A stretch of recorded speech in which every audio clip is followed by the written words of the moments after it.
Do you wait for everything to be perfect and lined up straight before you make a choice? How hard are you trying to get everything in your life right?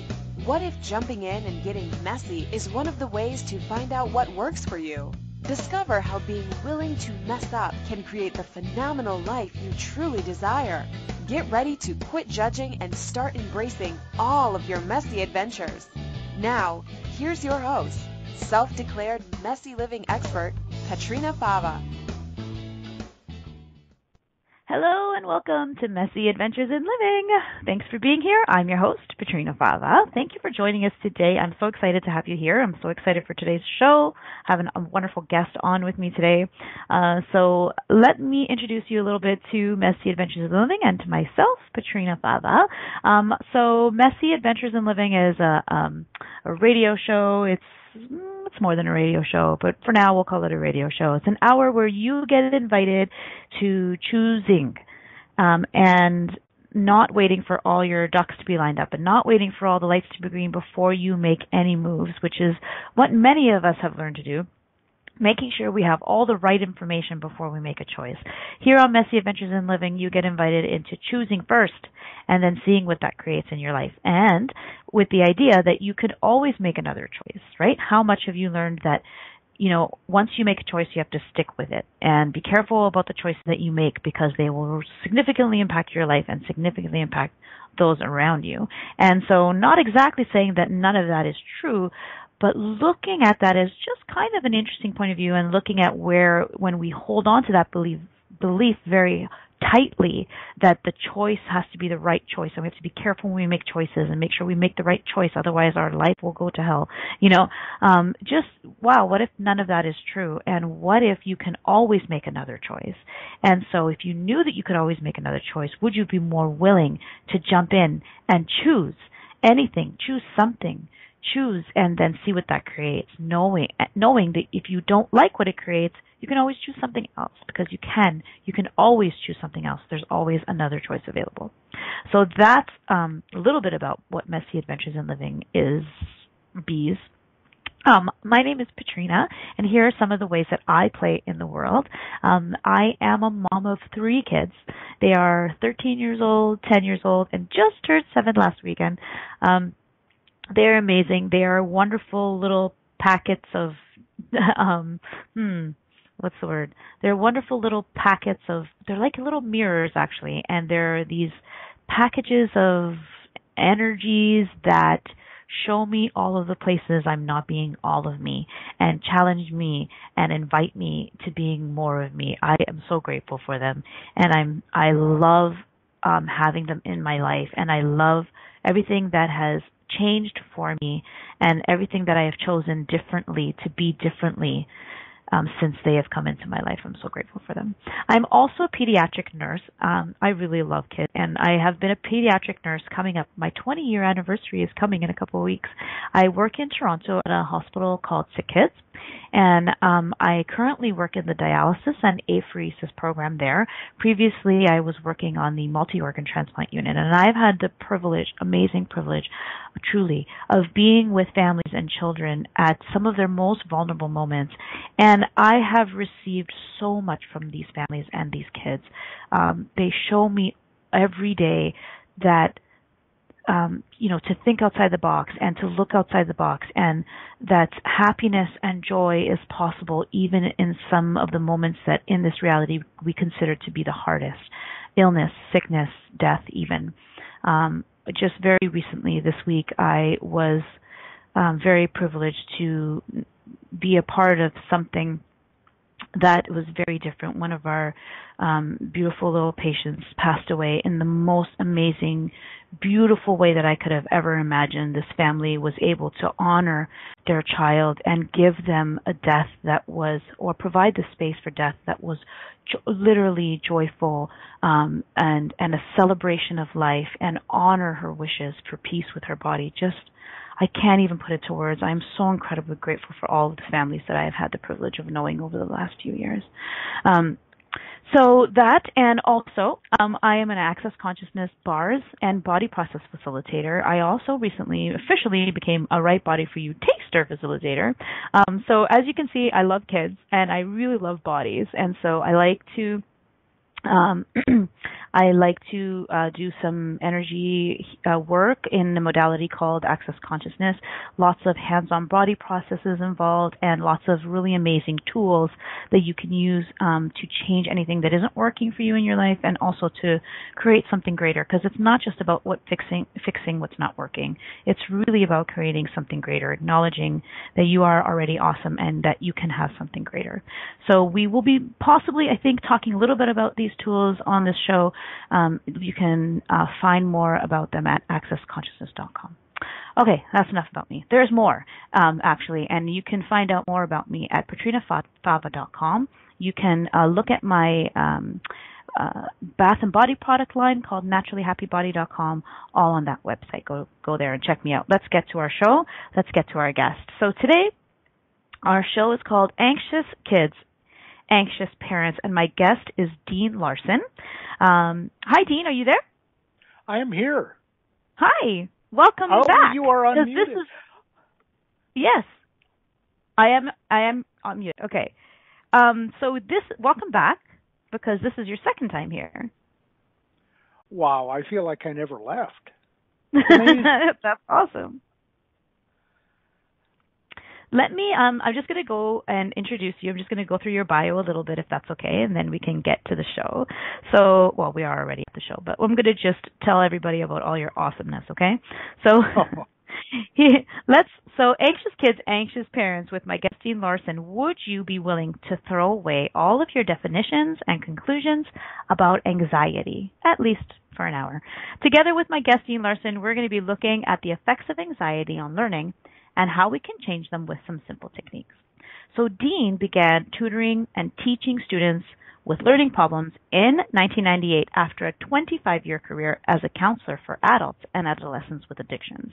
In 1998, he began working in a tutoring business, which led to the opening of an accredited special function high school.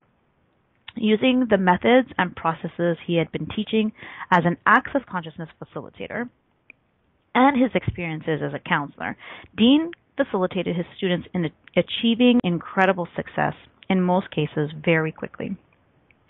One of the problems among his students was anxiety, something Dean was familiar with on a personal level. So what if eradicating a child's anxiety is easier than you think, and what if it starts with you? Dean also, by the way, lives just outside of Houston, Texas, with his wife Sandy, who is an artist and teacher. So, once again, welcome, Dean. Well, thank you very much. I'm so excited to have you here, and I'm so grateful that we're talking about this topic of anxiety. I have been, as you know, I've been a fan of Dean Larson for a while. I've done a few telecalls with you, and I love following you on Facebook, and I just wanted to say that if you don't know Dean Larson, go check him out, because he has he is ease. I feel like, Dean, you just like ooze ease, you know. That's saying something. There's not a lot of people in this world who, you know, really just kind of ooze ease. But Dean has this amazing ability to just be the space of ease and invite others to ease. And I'm amazed that you can do this with children, and how lucky are those kids and those families that get to have you to play with. So, what would you like to get started with? What can you tell us a little bit about what you know about anxious kids and anxious parents? Since I've started tutoring, just about every student that I've ever sat across the table from has had anxiety to some degree. And in some cases, it's just insane that a 6-year-old would have anxiety, performance anxiety about school. And so for a long time, I've been looking at what makes that happen. And so I decided to study it a little more deeply, and that led us where we are today. Actually, anxiety probably doesn't even exist. It's symptomatic of something else. As a matter of fact, in the DSM-3 or other manuals, ICD-9, it's described as, or it's labeled anxiety, described as fear and worry. I thought that was interesting. Yeah, it is. If you want chronic fear and worry, and for you to be diagnosed as having anxiety, you need to it needs to be causing problems in most of the areas of your life for a period of 6 months. Well, that's a long time to be in a bag. And so you mentioned Access Consciousness, and that's related in large part to my thoughts on anxiety. I had been plagued with anxiety since I was a little kid. I saw my first psychologist when I was like 11. When I was a junior in high school, I missed a third of the year because I couldn't make myself go to school. As a therapist, I was usually hurting worse than my clients. And it was nuts. And one day, I showed up at an Access Consciousness class about talking to animals. And in there, we got talking about the space that a horse contains or creates around itself, and it's huge. And I got it right there. And when I left the house that we were having the meeting in, I felt like I'd left something behind, and I turned around and I said, oh my gosh, what I'd left behind was my anxiety. I've not had a second of anxiety since. Amazing. That was in 2007. Okay. And so I started asking questions about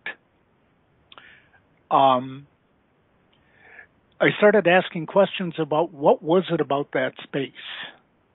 Yeah. And could I create the same space as a horse?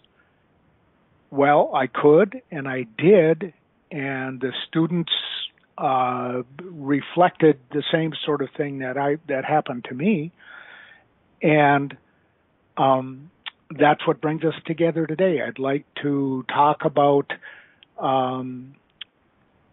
parents learning how to create a space like that for not only learning but for ease, and the pitfalls that they pop into that prevent that from taking place. Yeah. So, cool. Learning, in my estimation, is the capacity for me to get everything out of the way of all of the knowing I already have in my head. I already know what I need to know, but what stands in my way? Teaching is facilitating the business of getting rid of the things that prevent me from learning. One of those things presents itself as anxiety. Okay, I have a little guy that sits across from me. He's a second grader. I see him a couple times a week, and he'll be reading along, and when he hits something that makes him anxious, he literally sits back in the chair as though he'd gotten a shock. And talking to him about that, what he said is that the words push me away. The energy of his inability to read is so strong, it pushes him away from the book. Mm-hmm. And then he has a whole host of people behind him saying, you've got to read, and pushes his face back in. And so he gets anxious.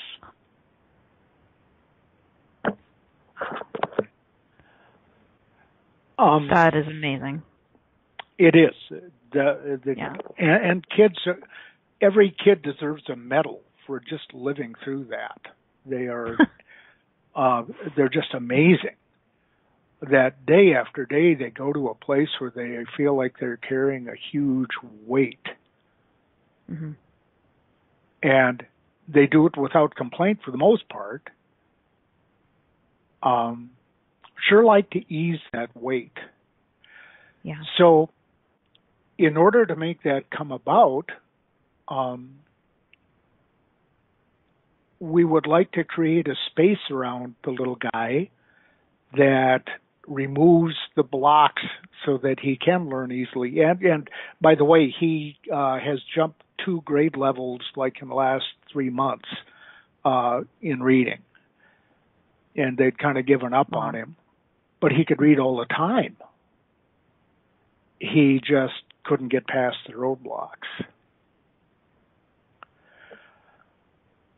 To create the learning space is the responsibility of the teacher, the parent. And so the next thing we can talk about is, how do you create a space? Mm-hmm. Yeah, and I mean thank you. That's a great question actually, because that's a question I'll be asking now.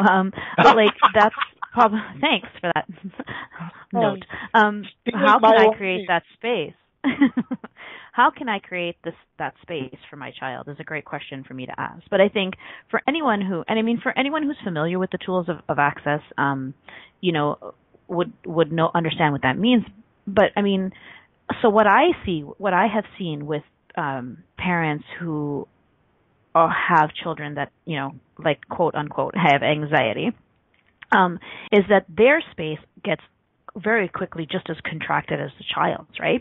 And so now it's just, one tightly wound child with an equally, if not more, tightly wound parent, pushing the kids. But when you said that about the words are pushing back on the child, and then the parent or the teacher or whoever, the adult, is pressing them back into the page. I mean, it's not in a literal sense, but it is energetically. It's like, no, keep going, pushing. And the contraction of energy there is enormous, right? So then, so let's talk about what is that being space. Can you talk about what that was like when you learned it in the Talk to the Animals class? Oh boy, can I? In about 20 hours. Yeah, I know, right? But I'll compress. I just asked these little questions. I'm gonna take a little tangent here. Yeah. Okay, go ahead. And describe a couple of things. Yeah. One of them is the notion of judgment, and if we define judgment as resisting or reacting to, and I'm going to move those to the side, but aligning or agreeing with a point of view would be a judgment. So when someone says your child has anxiety, mm-hmm. it is very difficult for parents not to absolutely dive in on that, right, and align and agree with it to the point that they're blind. They start seeing anxiety instead of child. Mm-hmm. When they've done that for a while, the judgment turns into an assumption. It's the assumption that if the kid's acting up in class, it's because he is right, anxious. Those assumptions are the sort of energy, if you want, that contain the child and prevent him from getting in touch with his own knowing. And that was true of me. People made assumptions about me. I maintain that we don't see each other. We see our assumptions about one another. Mm-hmm. Yes. We seldom actually see the person. And so I've heard you talk about that often. Yeah. And what happens with that is if you see my assumptions instead of me on a very basic level, we're not connected. Right. Of course. Well, if nobody's connected to the kid, how's that working? That's not a very comfortable place to be. So the assumption piece is what I wanted to talk about for a moment. And it's not true just of anxiety. It's true of just about all performance issues in a school, whether it's ADHD or even autism. Our perceptions create much of what we see with that. And so when we come to creating a space, the concept that I like best and the word I like best came from Access Consciousness, and that's allowance. Allowance doesn't mean giving permission, and that's kind of a quirky thing, I guess. Allowance means that I look at a child without judgment of any kind. When I look at a child without judgment of any kind, I automatically create a space. When I see the child, no matter what the people around the child, no matter what they expect or project on the child, when I don't buy into those points of view and all I see is the child, I can communicate on a level that other people around that are doing the assumption thing or are not in allowance can't. When that happens and the kid gets used to being in that space, they make absolutely monumental changes in behavior, in capacity to do schoolwork, and self-worth. It's absolutely remarkable. One of the things that I know to be true is that parents are the defenders of their children. Mm-hmm. And if you would like to see a parent put it in gear, threaten their child. Yeah. But there's a problem with that, is parents typically only see that threat, and they put all of their resources into a threat that may not be the problem. We'll talk about anxiety again for a second. Anxiety as fear and worry, okay? And in my case, when I was having years of anxiety, it was almost a primal fear of not belonging. I as a kid, I truly did believe that I was dropped on the wrong planet.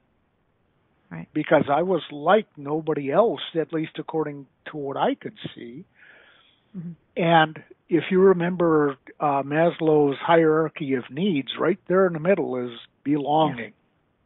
Yeah. In fact, one of the reasons that there are things like excommunication and expulsion from the tribe is I'm punishing you, making you no longer exist by no longer being with us. And so I get put into a position where I have to perform and I can't. What's my fear? My fear is that if I don't perform, I will be ejected from the tribe. Mm-hmm. And if I'm a second grader, I sure as heck can't articulate that. I have no idea what's going on. I just know that I'm something so catastrophic I can't think about it is on the horizon. In some cases, people give up. In some cases, people become delusional and wish that it would stop, but it doesn't. But in the final analysis, if you take somebody with the fear of being ostracized by the rest of humanity and create a space of not just learning, but a space of being with them, that fear is immediately obliterated. Nice. You can't unsee the sun once you've seen it. Mm-hmm. That's the trick. Amazing. Cool. Great. Dean, let's take a break.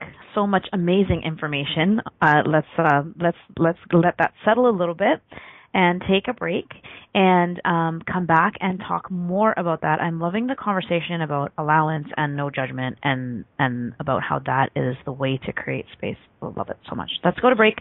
You're listening to Messy Adventures in Living. Today our topic is anxious kids, anxious parents with an amazing guest, Dean Larson. Don't go anywhere. We'll be back very soon. Do you wait until all the traffic lights are green before you get in your car? Of course you don't. Are you waiting until you have everything perfect to begin living? Most of us have learned not to take any steps until we have all the information to make the right choice. What if the opposite is true? What if it's choice that creates awareness? Are you willing to make lots of messy choices so you can begin to see the possibilities that you didn't think existed? Listen for Messy Adventures in Living radio show with self-declared messy living expert Petrina Fava every Monday at 11 a.m. Eastern Standard Time, 10 Central, 9 Mountain, and 8 Pacific on the InspiredChoicesNetwork.com. How much more expansive would your life be if you were willing to get messy with your choices? What if there's nothing wrong with you? What if you're far greater than you've ever given yourself credit for? What if it's time to know the gift and the contribution you are to the world and to like yourself a lot more? Hi, my name is Dane here.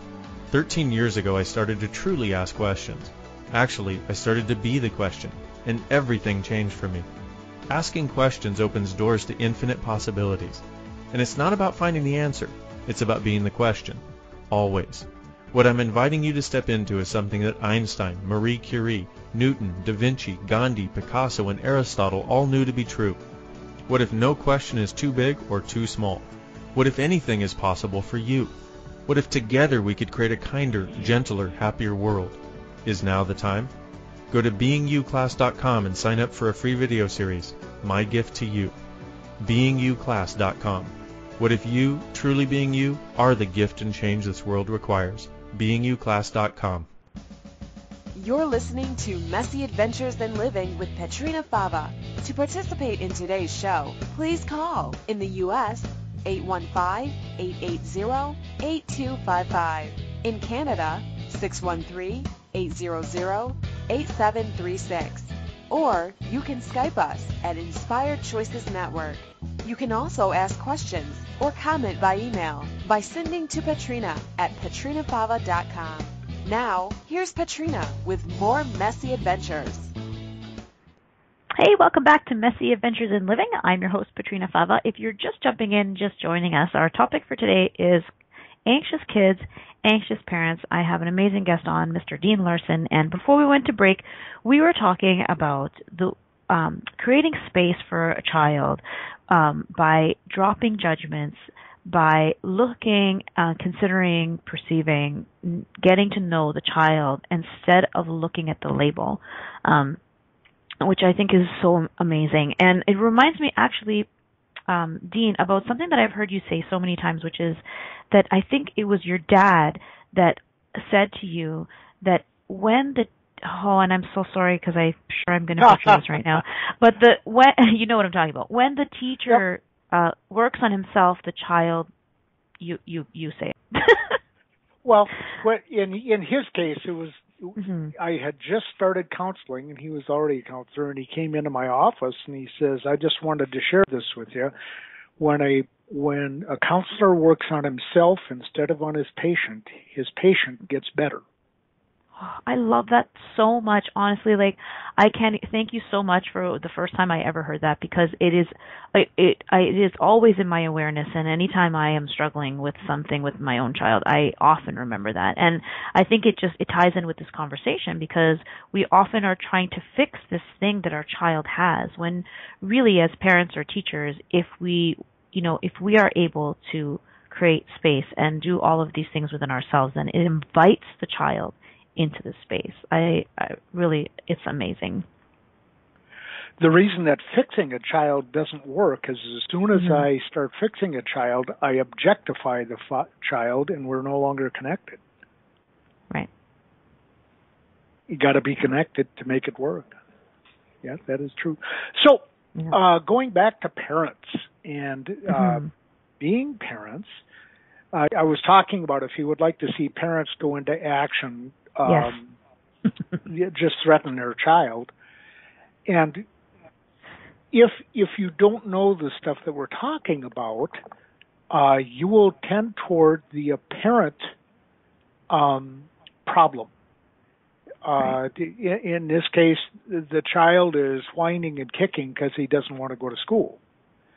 And so to address that, you run down a catalog of reasons that he can potentially not want to go to school. And finally, you throw your hands up and you have him by the butt and drag him down the sidewalk and bring him to school. In that moment, instead of cataloging what those behaviors could be so I know what action to do, the question I ask myself would be, what can I be right now that would change all of this? What can I be, not do? What can I be right now that would change all of this and allow my child to sort all this junk out? The second I go into do, the child automatically resists. Yes. And I love that you just said that will allow my child to sort this out. If you think that you can sort it out for your child, I've got some property in northeast Minnesota that I'd love to sell you.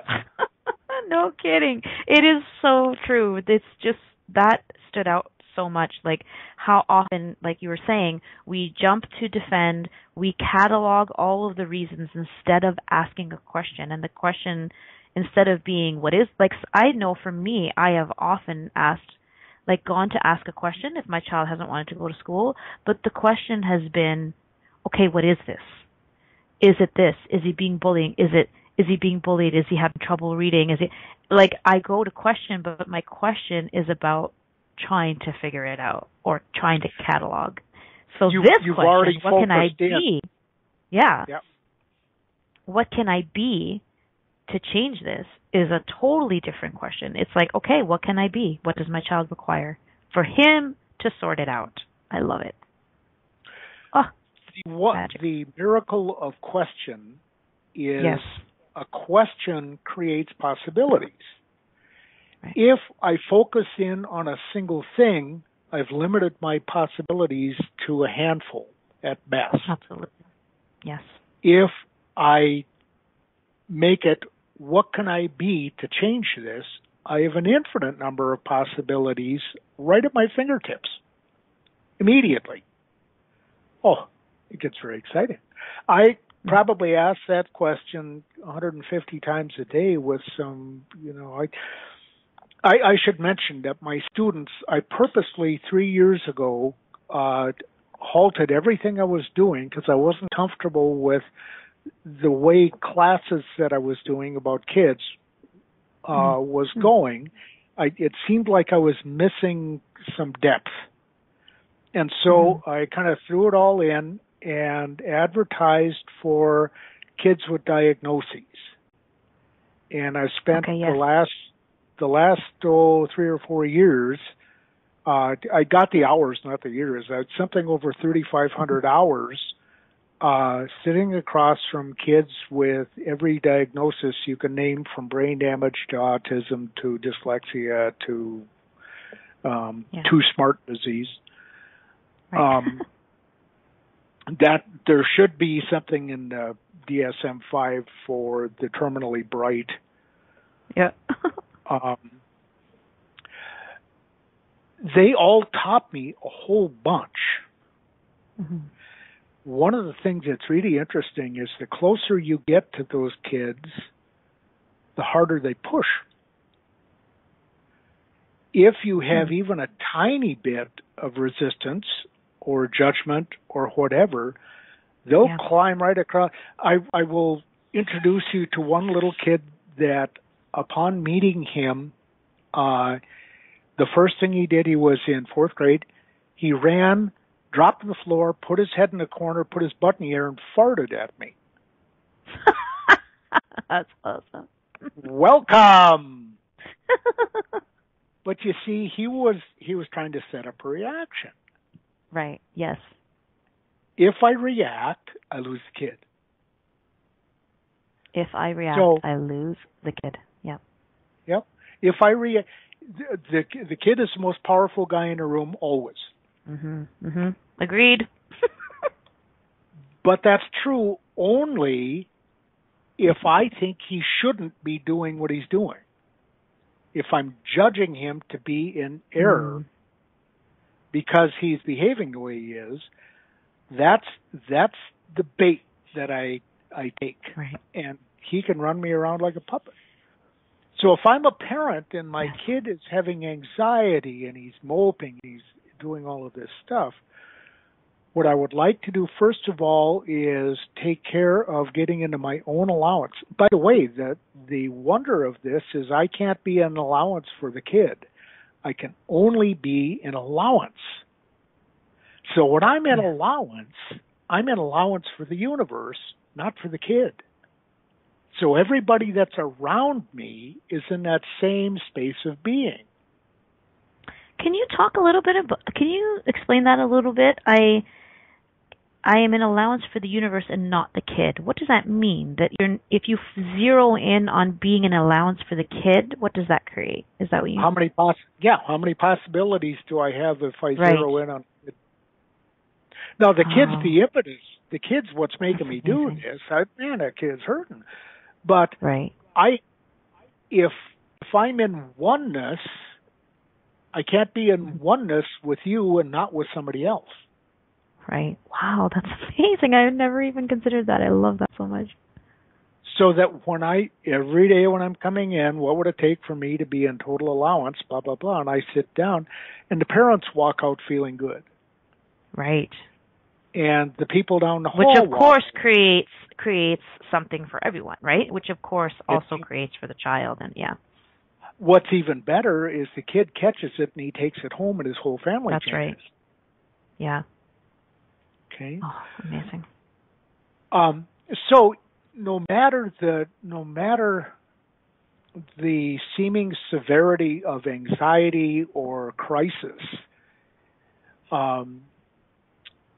that a kid is going through in school, if the parent immediately upon hearing about, teacher calls up and says, I don't know what's wrong with Johnny, but boy, he's been acting out lately. Is there something going on at home? Immediately parents say, oh my gosh, he knows, or something. I don't know, I'm a bad parent. If we get rid of all of that, what can I be? Well, I can be an allowance. What can I be? And then address the child. All of those machinations, I just made up a word, machinations that everybody is going through. It's a predictable dance. If you see enough of them, they're almost carbon copies. And if you don't buy into the script, but stay in allowance and walk into the classroom, interact with the teacher, interact with the child, none of the insanity that's created right there can stay in tune. Darkness really has trouble staying in a room full of light. It's kind of like that. Mm-hmm. It's kind of like that. So I wanted to say, too, a little bit about allowance, though. What stood out for me in this whole conversation about allowance is that it has to include allowance for self, right? As a parent, especially. Because I wonder how much parents judge themselves if they get a phone call from the teacher saying what's going on at home, or there's a label saying your child has anxiety or your child has ADD, or you're frustrated with your child as they're trying to do their homework, and then you're judging yourself for being frustrated, right? It has to include allowance for self, would you say? I would indeed. As a matter of fact, the thing I said about a primal fear, that comes with the parent. A parent has the primal fear of ostracism and failure if their kid demonstrates that they're not good parents. So when a parent says, I'm afraid of being a bad parent, what they're telling you is, I am afraid of being a bad parent because it hits right to the core of my being. I'm not upholding my evolutionary responsibility by putting my child in danger. That's deep stuff. It hurts. Oh my goodness. Can we clear that? Can we use the clearing statement for that? Because Sure. it's like, I feel like I'm going to explode. Oh my God. So much energy there. Okay, so everywhere any of us have ever, all of the fear, the primal fear of not upholding, what did you say? Upholding your evolutionary responsibility. The race can't go on if your kid dies. Yes.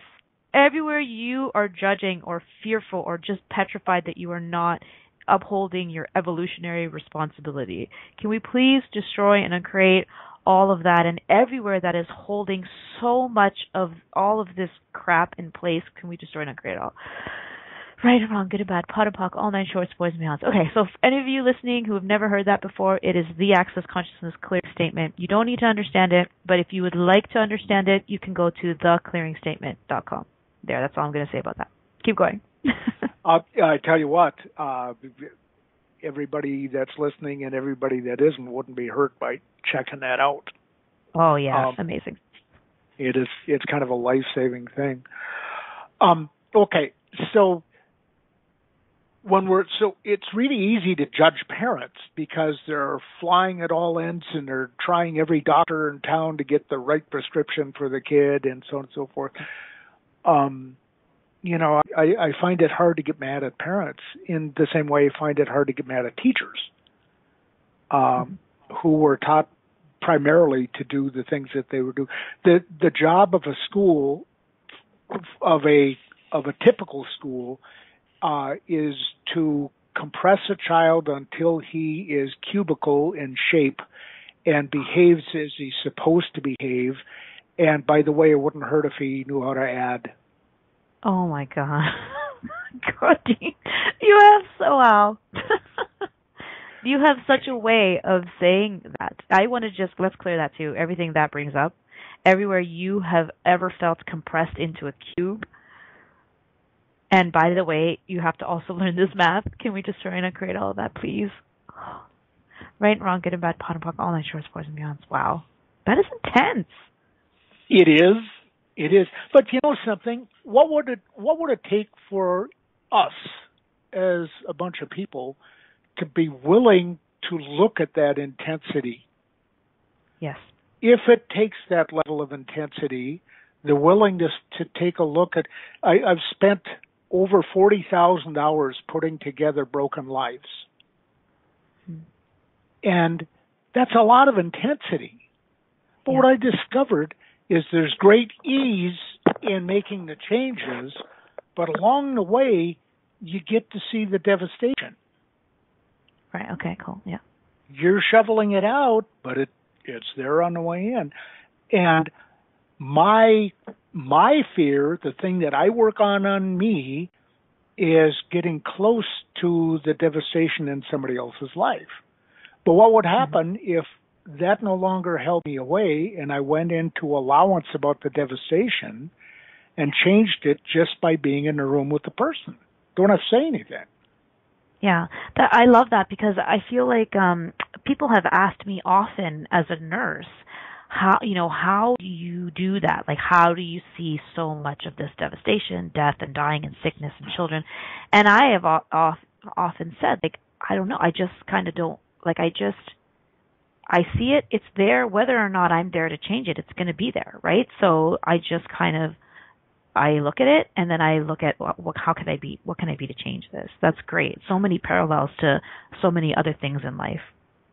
A nurse is somebody who's willing to put her hands where other people won't.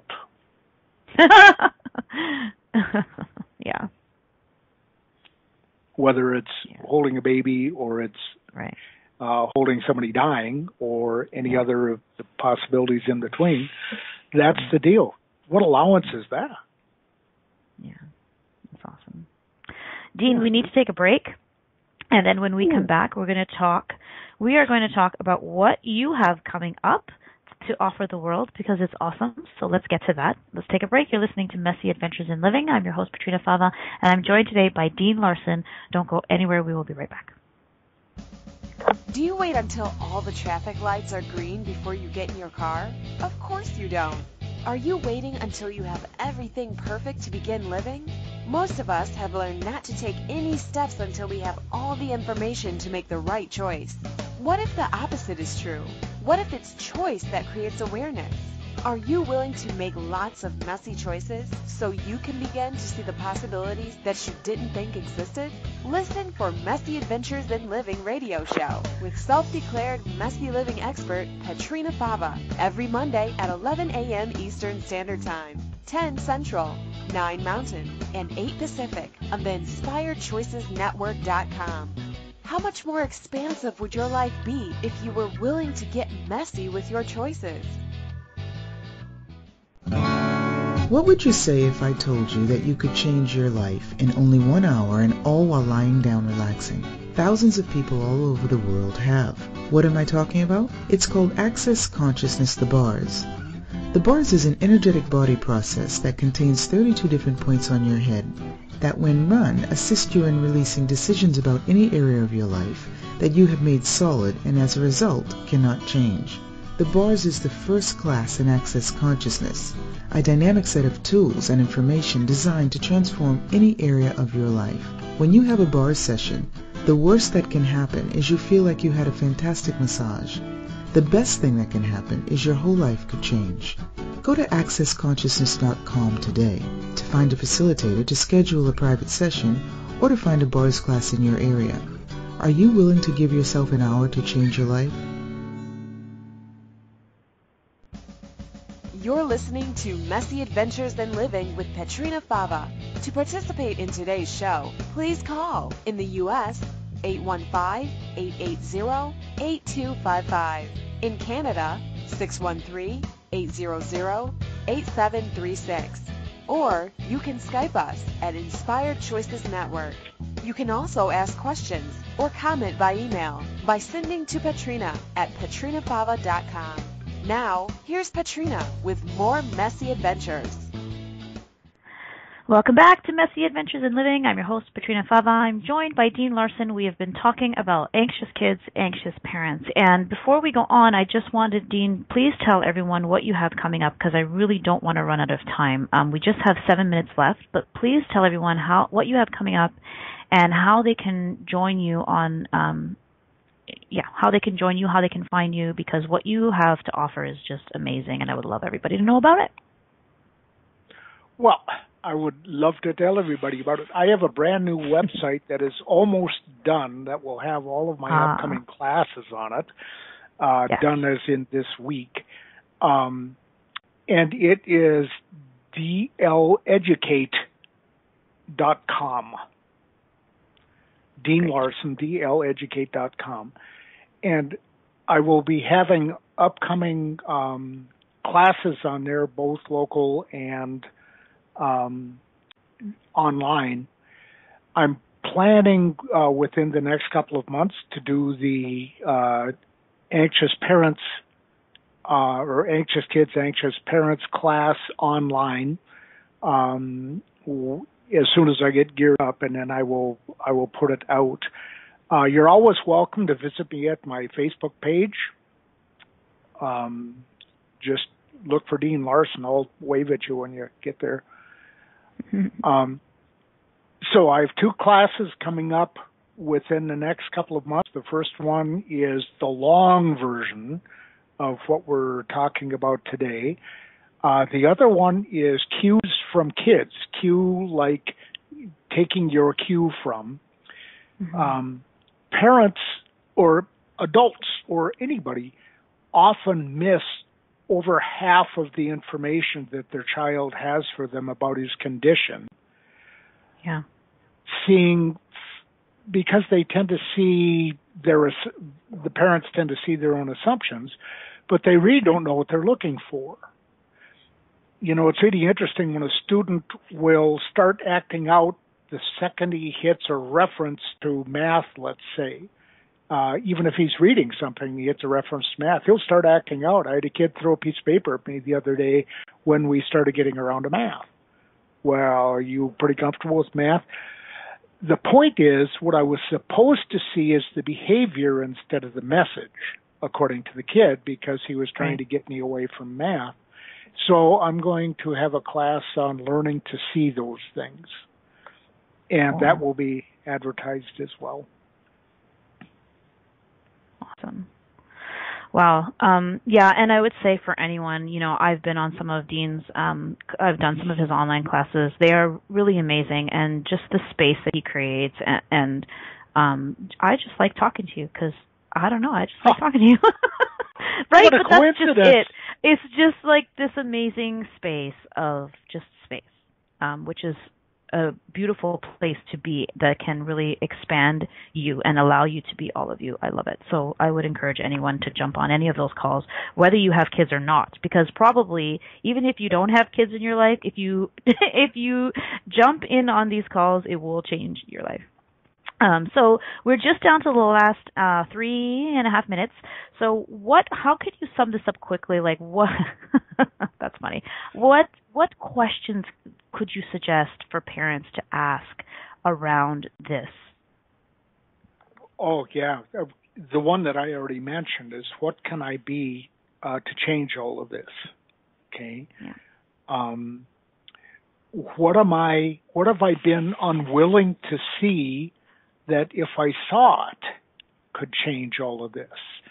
And that was what we were talking about right before the break, is that what kind of devastation am I afraid to see?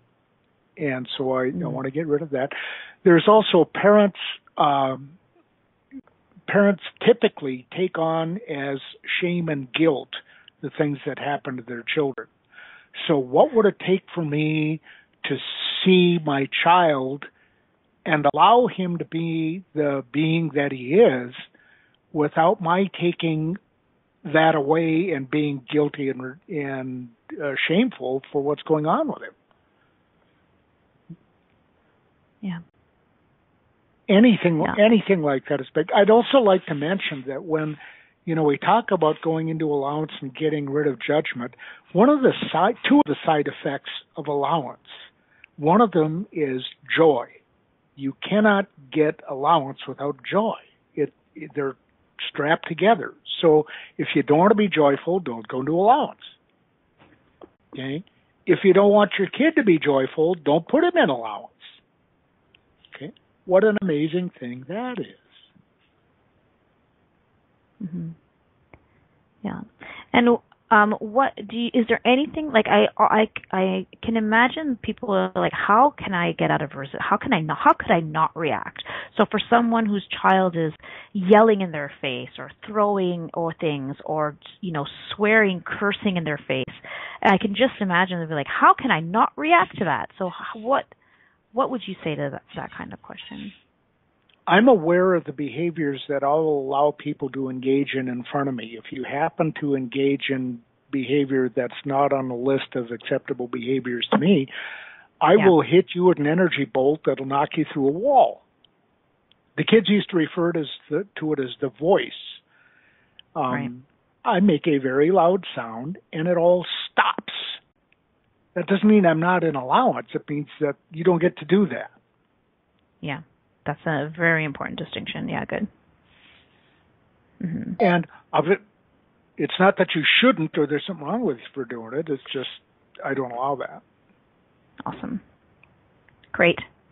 Well, we are just coming to the end of the show. I would like to really, from the bottom of my heart, thank you so much for being here. I am so grateful that you've chosen this platform to share everything that you know about this and to promote your show. All the best with all of that. I'm sure I will be jumping on some of those calls for sure. I wouldn't miss it for the world. So thank you to everyone, and see you next week. Thanks for playing with us on Messy Adventures in Living. Petrina Fava will return next Monday at 11 a.m. Eastern Standard Time, 10 a.m. Central, 9 a.m. Mountain, and 8 a.m. Pacific on Inspired Choices Network. We'd love to have you join us again. Until next time, have fun creating your phenomenal life, mess and all.